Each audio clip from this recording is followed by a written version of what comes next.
अपने अंडर लेना चाह रहा था। समझ में आ रही है मेरी बात? समझ में आ रही है? कितने लोगों को समझ में आ रही है? तो हाथ के हाथ उठा करके बोले या नारा हर तरफ लगता है, सिर्फ या हुसैन का नारा लगता है। लेकिन आज हम लोगों ने इस चीज पे गौर किया, कहा भाई बात क्या है, हसन को छोड़ करके हुसैन का नारा लग रहा है, आखिर वजह क्या है?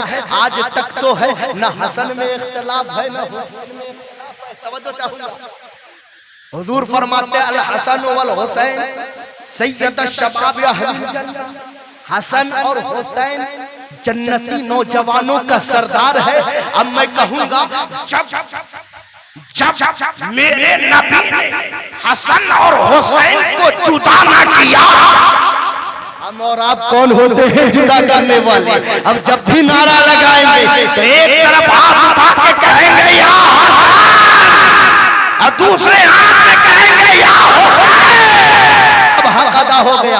अब नौजवान जन्नत की तरफ जाने के लिए तैयार है, इसलिए कि जन्नत मिलेंगे तो यही दोनों नवासों के सदक़े में मिलेंगे। अब जरा आगे बढ़ जा। मैदान करबला के बारे में आपने काफी तकरीरें सुनी होंगी, लेकिन कुछ पॉइंट की बातें आपके सामने रखने की कोशिश करूंगा, क्योंकि मैं लफाजी करने वाला मुकर्रिर नहीं हूँ। अल्हम्दुलिल्लाह हमने बाउंड्री सजाने के लिए, आपके जहन को खोलने के लिए हमने इतने जुमले का बौछार किया ताकि आपके दिल के अंदर इमाम हुसैन की मोहब्बत पैफस्त हो जाए और फिर आपको समझ में आए कि इमाम हुसैन को जिंदा कहने वाला कोई दुनियादार नहीं है बल्कि परवरदिगार है।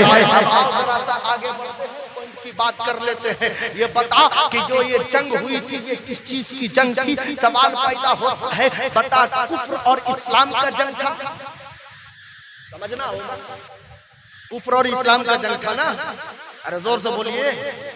हाँ, यही तो दिक्कत है। आपने कहा हाँ, लेकिन हकीकत ये नहीं है। कुफ्र और इस्लाम का जंग नहीं था, हक और बातिल का जंग था। किस चीज का जंग था? हक और बातिल। यजीद भी कलमा पढ़ने वाला था, तवज्जो चाहूंगा, यजीद भी कलमा पढ़ने वाला था और हुसैन की जमात वाले भी कलमा पढ़ने वाले थे, लेकिन दोनों के दरमियान हक और बातिल का जंग था। यजीद का मंशा वतीरा ये था कि कुरान के हुक्मों को उसके अंदर रद्दो बदल करना, शरीयत मुस्तफा में अपना टांग अड़ाना। लेकिन हुसैन का मकसद असलिया था कुरान की हिफाजत करना, इस्लाम की हिफाजत करना। शुरू से सुना दूं? कितने लोग सुनना चाह रहे हैं? सब लोग सुनना चाह रहे हैं? बिल्कुल पॉइंट की बात बताऊंगा और इंशाअल्लाह मैं अगर 3 घंटा भी तकरीर करूं तो आप लोग उभेंगे नहीं। और मैं बता दूं आपको, जो हकीकत है मैं उसको वाज़ेह कर देता हूं। यजीद के बाप का नाम क्या है? जोर से बोलिए। माशाअल्लाह, अमीर मुआविया। ये कौन है? यजीद का बाप। यहाँ पे कुछ लोगों की जमात ऐसी है जो अमीर मुआविया को गाली देता है। गाली देता है क्यों? इसलिए कि ये यजीद का बाप है, इसलिए गाली देता है। लेकिन हम अहले सुन्नत वल जमात का अकीदा ये है कि यजीद का बाप अपनी जगह पे है। पहले हम देखेंगे अमीर मुआविया है क्या? अमीर मुआविया कातिबे वही है, सहाबिये रसूल है। और अमीर मुआविया और हजरत इमाम हसन, इन दोनों के दरमियान इख्तिलाफ हुआ। लेकिन मेरे नबी की हदीस याद कर लो, मेरे नबी ने फरमाया मेरा बेटा हसन 2 मुसलमानों की जमात के दरमियान सुलह करवाएगा। क्या करवाएगा? सुलह का मतलब मेल मुलाप करवाना का सुलह करवाएगा। तो इमाम हसन रज़ियल्लाहु ताला अन्हु ने अमीर मुआविया से सुलह। अब हम ये देखते हैं कि अमीर मुआविया की जंग इमाम हुसैन और इमाम हसन से नहीं रहा, इसलिए कि इमाम हसन ने सुलह कर ली। तो जिससे इमाम हसन ने सुलह किया है तो हम कौन करने वाले। तो जब इमाम हसन ने सुलह किया तो हम भी सुलह कर लेंगे।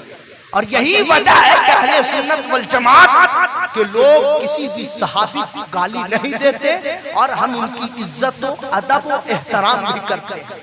अब लोग कहेंगे कि यजीद जो है ये तख्त पर बैठा तो अमीर मुआविया की वजह से था, ये गलत है। अमीर मुआविया की जब उम्र हो गई और उनका वक्त मौत के करीब आया तो लोगों ने कहा कि हुजूर यजीद जो है बहुत चालाक है, ताकतवर है और फुर्तीला है, आप अपनी गद्दी पर उसे बैठा दें। तो हजरत अमीर मुआविया ने जवाब दिया, हाँ लेकिन मेरी शर्त है। कहा शर्त क्या है? कहा सुनो, मदीना में 3 ऐसा शख्स है, तवज्जो चाहूंगा, गौर से सुनिएगा। अगर वो 3 शख्स यजीद की बैत कर ले, यजीद को तख्त के काबिल समझ ले तो उसे बिठा देना। कहा कौन कौन है?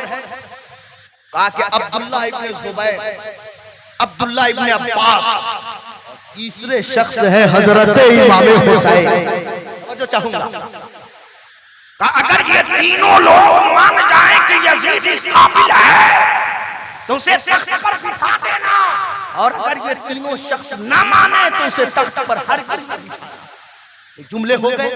और कुछ दिन के बाद अमीर मुआविया का इंतकाल हुआ। यजीद जबरदस्ती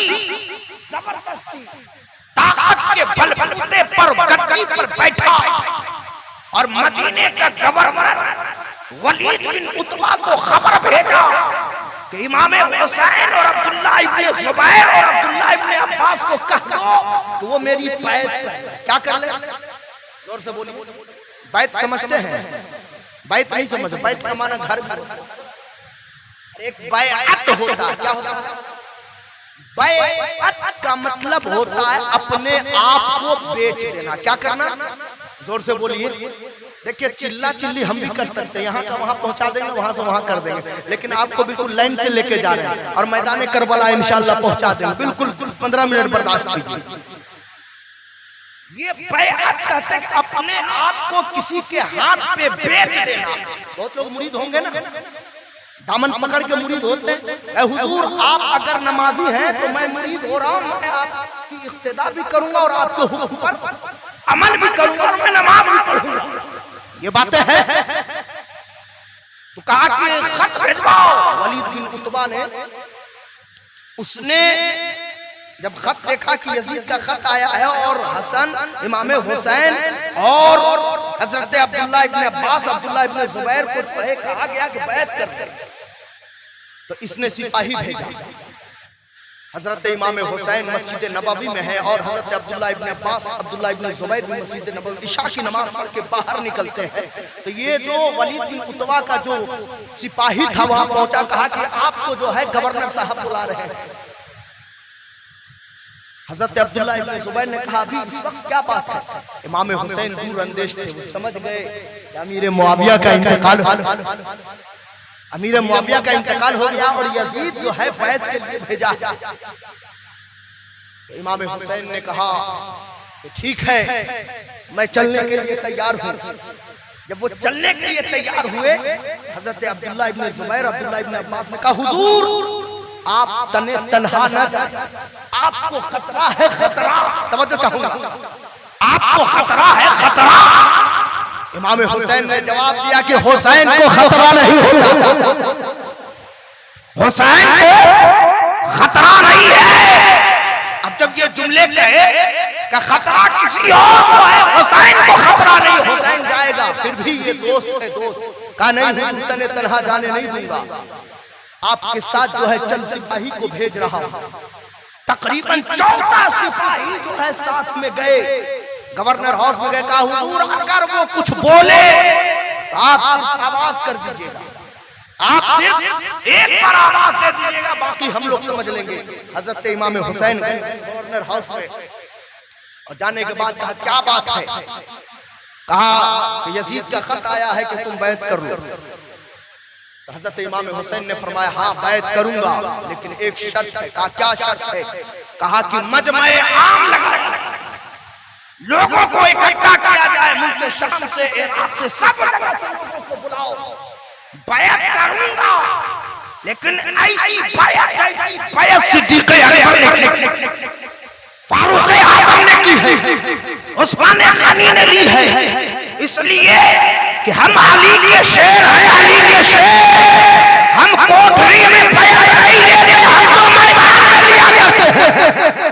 बुला लोग अगर यजीद का बैत लेगा तो हुसैन भी बैत ले लेगा। अब जब ये जुमले कह का ये नहीं हो सकता, तुम्हें बैत करनी पड़ेगी। ये सोच रहा था कि ये नबी का नवासा, अगर ये बैत ले तो सब लोग तो ये कहेंगे कि जब हुजूर के नवासा ने ले लिया तो हम लोग क्यों? तो कहा कि खुला मैदान लगा। उसमें एक शख्स था, चेला चपाटी जानते हैं ना, नेता लोगों के अगल बगल में चेला चपाटी बहुत होता है, और नेतागिरी अभी कैसे होता है अभी हम पोल खोलते हैं।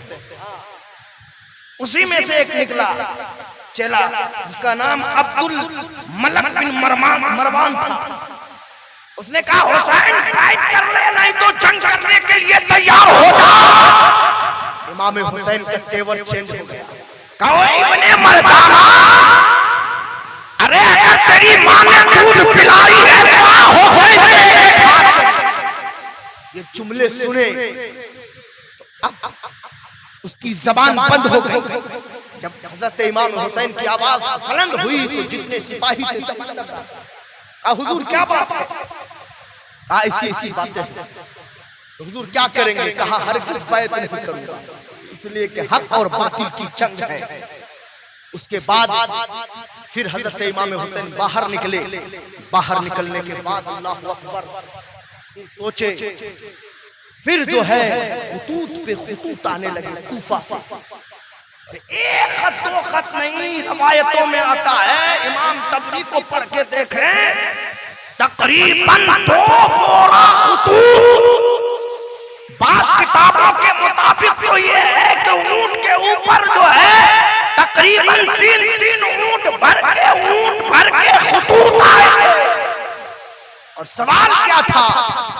इमाम हुसैन आप आ जाएं, कूफा यजीद यहाँ जुल्म कर रहा है, अगर आप नहीं आएंगे तो कल आपके नाना के दामन को पकड़ूंगा और मैं कहूंगा या रसूल अल्लाह, आपके नवासे को हमने बुलाया था लेकिन हमें सहारा देने के लिए नहीं आए, हम लोग भटक गए हैं।